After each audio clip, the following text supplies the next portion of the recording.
নিশি এই বাড়িতে এসেছে আজ 2 দিন। তাকে নিয়ে কারো কোনো মাথা ব্যথা আছে কিনা সে বুঝতে পারছে না।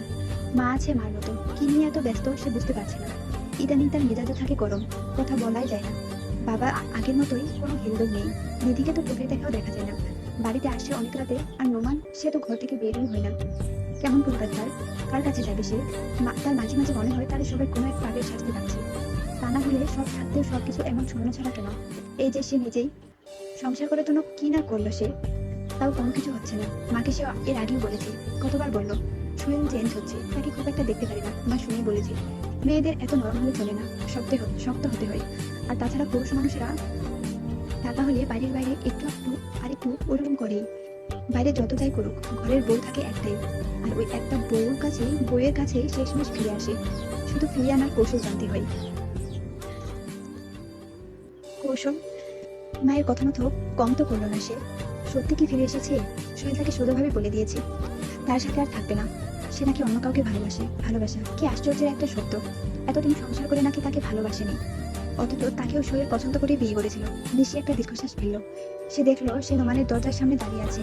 চিন্তা সাগরে ডুবে হাঁটতে হাঁটতে কখন যে এখানে এসে দাঁড়িয়েছে বুঝতে পারেনি। সে দরজায় টোকা দিল। এই ছেলেটা পুরো ঘর টোটো করে ঘুরে বেড়ায়, কিন্তু নিজের ঘরে কাউকে ঢুকতে দেবে না। নোমান দরজা খুলে মাথাটা একটু বের করে বলল, কি চাই আপা? নিশি বিরক্ত নিয়ে বলল, তোর কাছে কি চাইবো আমি? সর, ভিতরে যেতে দে। যা বলার এখান থেকে বলো। ভিতরে আসার কি দরকার, তুই সরবি? নোমান অনিচ্ছা নিয়ে দরজা থেকে সরে দাঁড়ালো। নিশির ভিতরে আসতে দম বন্ধ হয়ে যাওয়ার জোগাড়। সিগারেটের ধোঁয়ায় পুরো ঘর ভরে আছে, এখানে সেখানে রং তুলে ছড়িয়ে ছিটিয়ে আছে। নিশি আঁচল দিয়ে মুখ চেপে তাড়াতাড়ি জানালা খুলে দিল। খুলে নোমানের দিকে আগুন চোখে তাকিয়ে বলল, কি অবস্থা তোর? এভাবে মানুষ থাকে? নোমান হেসে খাটে বসে বলল, যখন একটা সত্যিকার ঘর পাবো তখন গুছিয়ে রাখবো, সুন্দর করে থাকবো। তো এটা সত্যিকারের ঘর না? না, এটা হচ্ছে খেলার বোর্ড। ছলে বলে কৌশলে জিততেই হবে। নিশি তাকিয়ে রইল। সবার ঘরে তার ভাইটা খামখেয়ালি, দিন দুনিয়ার কোনো হুঁশ নেই। সত্যি কি নেই? নিশির চোখে পড়লো দরজার সাইডে। অন্ধকারের জন্য এসে দেখতে পায়নি। সে এগিয়ে গেল। একটা মেয়ে মুগ্ধ চোখে তাকিয়ে আছে। তার মাথায় লম্বা বেনুনি, সামনে বাগান বিলাস ফুল। ছবিটা এত সুন্দর যেন কথা বলছে। নিশির মনটা খারাপ হয়ে গেল। এই মেয়েটা তিথি, তার সাথে কখনো কথা হয়নি। তবে সেদিনের গেট টুগেদারে মেয়েটাকে অনেক অপমান করা হয়েছে। দাদু অত প্রয়োজনের মধ্যে থাকে না। চাচু ছিল উপরে, আর ছোট চাচি সে তো মজা নেবে, ব্যাপার যারই হোক। আর এই সুযোগটা মা নিয়েছিল। বাকি যারা আছে কেউই মার উপরে যাবে না, সবাইকে মা হাত করে রেখেছে। অথচ দেখো, তার ছেলে মেয়ের কোনো খোঁজ খবর নেই। যাকে সে তাড়ানোর জন্য উঠে পড়ে লেগেছে, তাকে পাকাপোক্তভাবে রাখার ব্যবস্থা করছে তার ছেলে। রেহনুমা বিরক্ত নিয়ে নিচের দিকে তাকালো। মেয়েটা কুপিয়ে কুপিয়ে কাঁদছে। কে বলবে এটা তার মেয়ে? সে বিরক্ত মাখা কণ্ঠে বলল, থামবে নিশি, এত রিয়েক্ট করার মতো কিছু হয়নি। আমি সোহেলের সাথে কথা বলছি, এত সোজা না রেহনুমার মেয়েকে ছুটে ফেলা। নিশি নিষ্প্রাণ দৃষ্টিতে তার মায়ের দিকে তাকালো। কেন তার মাকে সে বুঝতে পারছে না। ফিরে গিয়ে কি হবে? জোর করে কি সংসার হয়? সোহেল আর তার মধ্যে কিছুই আর অবশিষ্ট নেই। কেন এত পায়ে ধরতে হবে? সে কি এতই ফেল না? সে আর কিছু বলল না। কি বা হবে বলে? সে উঠে ধীরে ধীরে রুম থেকে বেরিয়ে এলো। আর দীর্ঘশ্বাস ফেলে মনে মনে বলল, মেয়েদের আত্মসম্মান নিয়ে বাঁচা খুবই কষ্ট। তার সব আছে, তবুও সে বেরিয়ে আসতে পারছে না। আর মেজো চাচি, সে কিভাবে পেরেছিল? তার তো কেউই ছিল না। নিজের আত্মসম্মান নিয়ে বেঁচে থাকতে অনেক সাহসের প্রয়োজন হয়। তখনই দৌড়ে দিশা আসলো। দরজায় টোকা দিয়ে বলল, বলো চাচি আসবো? রেনুমা বিরক্ত মুখে বললেন, এসো। কি হয়েছে? এভাবে দৌড়াচ্ছ কেন? ঘরের ভিতরে এভাবে দৌড়ি আমি পছন্দ করি না, তুমি জানো না? দিশার মুখ ভার হলো। সে তো তাদের জন্য এসেছিল, কি হলো, কথা বলছো না কেন? দিশা মুখ ভার করে বলল, তিথি আপু হাবিব ভাইকে পাখিগুলো ছেড়ে দিতে বলেছে। সে বললেই হবে? কে সে? দিশা আর কিছু বলল না। তো এখানে আসে তার ভুল হয়েছে। জেনুমা বিরক্তি নিয়ে উঠে দাঁড়ালো। তার মেজাজ অনেক খারাপ।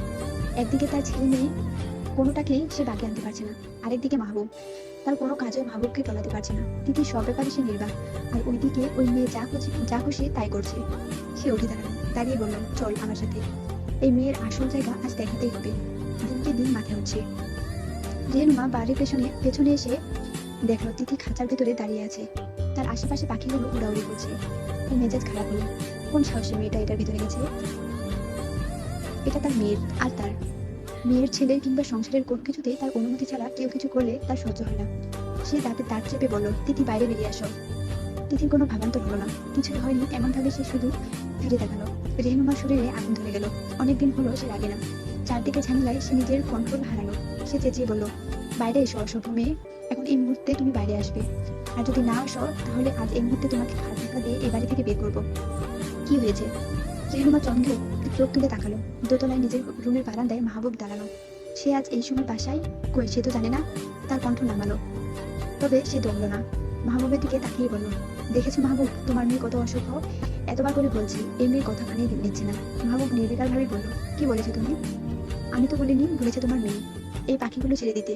কত বড় স্পর্ধা আমার মেয়ের। রেহনুমা কথা পুরো করতে পারলো না। তার আগে মাহবুব বলল, হাবিব। জি স্যার। পাখিগুলো ছেড়ে দাও বলে মাহবুব ভেতরে চলে গেল। রেহনুমা স্তব্ধ। শুধু সে না, বাকি সবাই স্তব্ধ। তিথি শীতল চোখে রেহনুমার দিকে তাকালো, মুখে ফাঁকা হাসি। রেহনুমা আগুন চোখে তিথিকে কিছুক্ষণ দেখলো। তার শরীর রাগে কাঁপছে। সে হনহন নিয়ে সেখান থেকে চলে এলো। রেহনুমার রাগে দরজার নক না করে ভিতরে ঢুকলো। রাগে তার চোয়াল শক্ত হয়ে আছে। তার হিতাহিত জ্ঞান নেই। সে খেয়ালও করলো না তার পেছনে পেছনে বাড়ির সবাই চলে এসেছে। মাহবুব শান্তভাবে রেহনুমার দিকে তাকালো, তাকিয়ে বলল, অতটা ভুলে গেছো কার রুমে আসার আগে নক করতে হয় জানো না? রেহনুমার দাঁত চেপিয়ে বলল, আমি কারো রুমে আসিনি মাহবুব। মাহবুব হাসলো, হেসে বলল, তো কার রুমে এসেছো? বন্ধু, প্রেমিক, দেবো নাকি নিজের বড় একটা অস্ত্র যাকে দিয়ে চালের পর চাল দিচ্ছ? রেহনুমা অবাক হয়ে তাকালো। এই কোন মাহবুবকে দেখছে সে? এ তো তার চিরচেনা মাহবুব না। সে কেঁদে ফেললো, বলল, এতদিন পর এসে তোমার এই মনে হচ্ছে মাহবুব? কি না করেছি আমি তোমাদের জন্য? নিজে সব বিলিয়ে দিয়েছি, আর আজ ওই তাইবার মেয়ের জন্য আমাকে কথা শোনাচ্ছ, যে কিনা তোমাকে ফেলে চলে গেছে? মাহবুব গর্জে উঠলো, তিথি আমারও মেয়ে রেহনুমা, আমার। সে আমার আর তাইবার মেয়ে। আর তাইবা আমাকে ফেলে যায়নি, তুমি ওকে বাধ্য করেছিলে। রেহনুমা থমকে গেল। মাহবুব তার সাথে চিৎকার করে কথা বলছে। এই কোন মাহবুবকে দেখছে সে? মাহবুব রেহনুমার দিকে তাকিয়ে বলল, তুমি কারোর জন্য কিছু করোনি। যা করেছ তা হলো নিজের জন্য। প্রথমে বড়লোক বাপের ছেলের সাথে বন্ধুত্ব করেছ, বন্ধুত্বের দাবি নিয়ে এ বাড়িতে এসেছো, থেকেছো, সবার মন জয় করেছো, আর আমার সে টাকা দেখে আমার প্রেমিকা হয়েছ। কিন্তু যখন দেখেছো আমার বউ হয়ে সে সম্মান, সে ক্ষমতা কখনোই পাবে না, তখন আমার বড় ভাইকে ধরেছো। তারা তো আর জানতো না আমার সাথে তোমার কি সম্পর্ক। তারা ভাবতো আমরা শুধু বন্ধু, তাই বড় ছেলের জন্য প্রস্তাব রাখে। আর তুমি সবকিছু এমন ভাবে সাজিয়েছ যেন মা বাবার মুখের দিকে তাকিয়ে বিয়েতে রাজি হয়েছ। না করলে তারা খুবই কষ্ট পাবে। আর আমিও ছিলাম বোকা, চোখ বন্ধ করে তোমার সব কথা বিশ্বাস করেছি। তুমি তোমার জীবন, তোমার স্বামী, তোমার সংসার নিয়ে সুখে থেকেছো। কই, তখন আমার কথা তো চিন্তা করোনি? চিন্তা তো করতে শুরু করলে তখন, যখন দেখলে তোমার স্বামী শুধু নামে এই বাড়ির বড় ছেলে, কাজের ক্ষেত্রে তো শুধু এই মাহবুব। তখন তোমার হিসেব আবার এলোমেলো হলো। তুমি আমাকে ভালো করেই জানতে, যতই ভালোবাসি না কেন বড় ভাইয়ের বউকে আমি কখনো অন্য চোখে দেখবো না। তাই প্ল্যান অন্যভাবে সাজালে, স্বামী সংসার দেবরদের এমন ভাবে আগলে ধরলে তারা তোমাকে যেন তারা তোমাকে ছাড়া যেন কিছুই না বুঝে। হলেও তাই, সব ক্ষমতা তোমার হাতে মুঠোয়। কিন্তু সমস্যা হলো, মা যখন আমাকে বিয়ে করাতে চাইলেন তখন তুমি ভালো করে জানতে বিয়ে হলে তোমার এই ক্ষমতা থাকবে না। কারণ যার স্বামী ক্ষমতা বেশি তার জোরও বেশি। তাই এমন একজনকে দরকার যে তোমার কথায় উঠবে আর বসবে। তাই এবার ছিল এতিম, মামার বাড়িতে থাকতো, বাবার বন্ধু মেয়ে হিসেবে বাবা খোঁজ খবর নিত। তবে কখনো ছেলের বউ করার চিন্তা করেনি। তবে তুমি তাকে ভাবতে বাধ্য করেছো। রক্তটা ঘাটতেরা ছেলের তার, এর জন্য এরকম মেয়ে ভালো, মাটি কামড়ে পড়ে থাকবে। একদিকে বাবার ব্রেন ওয়াশ করেছো, আরেকদিকে আমাকে বুঝিয়েছো। তোমাকে ছাড়া আমি তো আর কাউকে ভালোবাসতে পারবো না। তাই এরকম মেয়েই ভালো, সব জেনে শুনে মুখ বুজে থাকবে। এত আরামায়েশ টাকায় এরকম মেয়েদের এর চেয়ে বেশি কি আর চাই? ব্যাস ব্যাস, আর যাবে কোথায়? তোমার মায়া থেকে আমাদের বাঁচতে পারার ক্ষমতা ছিল না। হয়ে গেল বিয়ে। বিয়ের 1 বছর পর্যন্ত তেমন কোনো সমস্যা হলো না। সরল সোজা মেয়ে তাইবা। কোনো চাওয়া পাওয়া নেই, বড় বোনের মতো মানে তোমায়। যেভাবে নাচাচ্ছ সেভাবে নাচছে। সময় মতো সমস্যা তো শুরু হলো অন্য দিক দিয়ে। আমি তাইবার প্রেমে পড়ে গেলাম, তার সরলতায় মুগ্ধ হয়ে গেলাম। আর কেউ না বুঝলেও তুমি বুঝে গেলে। আর তা তোমার সহ্য হলো না।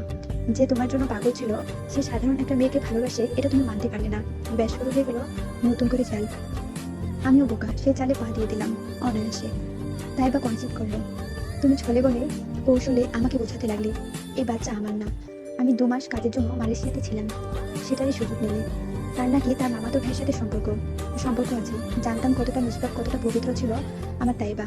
তবুও তোমার কথা বিশ্বাস করে ফেললাম। 10টা মাস সে একা একা সাফার করলো একই ছাদের নিচে আমি, অথচ তার দিকে ফিরেও তাকায় না। আমার মেয়ে প্রথমবার পৃথিবীর আলো দেখলো, আমি সেখানে নেই। তাইবা মেয়েকে নিয়ে আমার অপেক্ষায় বসে থাকতো, তবুও আমি নেই। তবুও তার আফসোস নেই, আক্ষেপ নেই। বুকে তার মেয়েকে জড়িয়ে সে পড়ে রইল ইট পাথরের আমার এই মহলে। মাহবুব কণ্ঠ নেমে এলো, তারপর ধীরে ধীরে বলল, তবুও তার প্রতি তোমার একটুও দয়া হলো না, এতটুকুও না?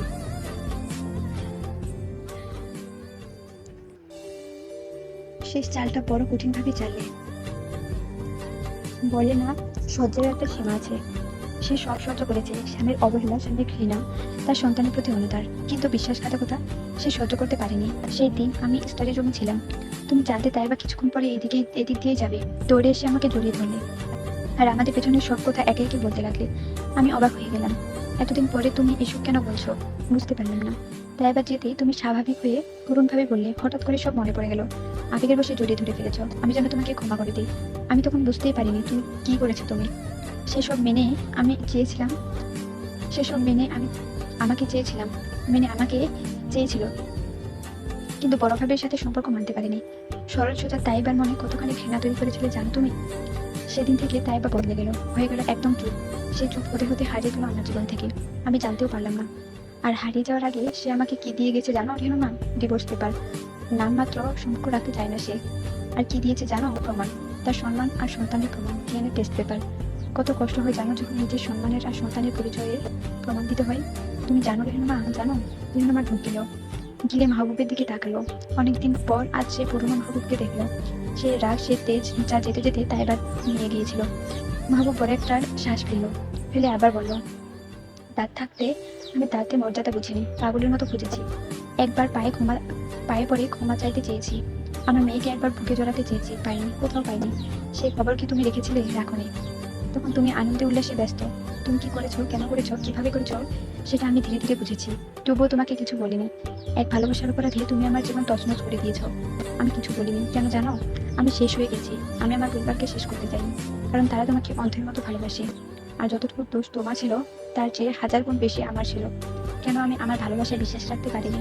কেন আমি সরল সোজা নিষ্পাপ মেয়েটার দিকে একবারও তাকাইনি? কেন একবারও তার দিকটা জানতে চাইনি?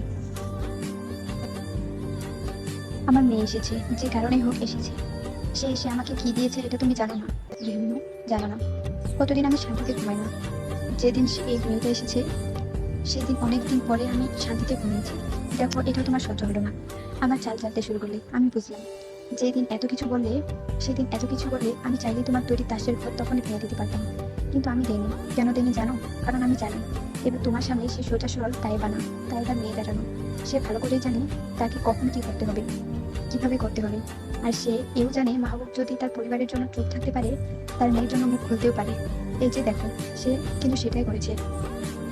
যে দাবার গুটি তুমি এতদিন নিজের মতো চালিয়েছ, সেই গুটি দিয়ে সে তোমাকে মাত করেছে। মাহবুব হাত উঁচু করে দরজার দিকে দেখালো। রেহনুমা মাহবুবের হাত বরাবর তাকালো। সে পরে যেতে যেতেও দেয়াল জুড়ে দাঁড়ালো। দরজার সামনে সবাই দাঁড়িয়ে আছে। সে চোখ বন্ধ করে ফেললো। শরীর কাঁপছে, তার মাথা ঘুরছে। সব শেষ করে ফেলেছে সে, সব শেষ। মাহবুব হাসলো, হেসে বলল, তিনি ভালো করেই জানে কাকে কিভাবে শাস্তি দিতে হয়। তোমাকে সে অনেকভাবে দিতে পারত, তবে নিজের তৈরি সাম্রাজ্য নিজের হাতে ধ্বংসের মতো বড় শাস্তি আর কি হতে পারে? এ পর্যন্ত তুমি যা করেছো সব করেছো ঠান্ডা মাথায়। তুমি কি কখনো রেগেছো হিরোমা? না। তুমি চাল চেলেছো, আর সে তোমাকে চেলেছে। তোমার তৈরি খেলা ঘর তোমাকে দিয়ে ভেঙেছে, কারণ সে জানতো সে 1000 বার বললেও তার মায়ের সাথে যে অন্যায় হয়েছে তা কেউ বিশ্বাস করবে না। যে কারো প্রতি বছর বছর ধরে তুমি বেঁধেছো তা সহজে ভুলবে না। তাই তো সে এসেছে। তা না হলে যে ঘর থেকে তাইবা এক কাপড়ে তার মেয়েকে নিয়ে চলে গিয়েছিল, সেই ঘরে তাইবার মেয়ে কখনো ফিরেও আসতো না। যে খেলা তুমি শুরু করেছিলে, সে খেলে তাইবার মেয়ে এসে শেষ করলো। তুমি তোমার সম্রাজ্যের দিকে তাকাও তো রেহনুমা, কি দেখতে পাচ্ছ? মাহবুব চুপ চুপ হলো। হাঁপিয়ে গেছে সে। বড় একটা নিঃশ্বাস ফেললো, ফেলে রুম থেকে বেরিয়ে আসলো। দম বন্ধ হয়ে আসছে তার। কোথায় গেলে একটু শান্তি পাবে? সবাই স্তব্ধ হয়ে দাঁড়িয়ে আছে। থাকুক, অপরাধ করেছে সবাই। একজনকে চোখ বন্ধ করে বিশ্বাস করার অপরাধ। আর অপরাধের শাস্তি একদিন না একদিন ভোগ করতেই হয়।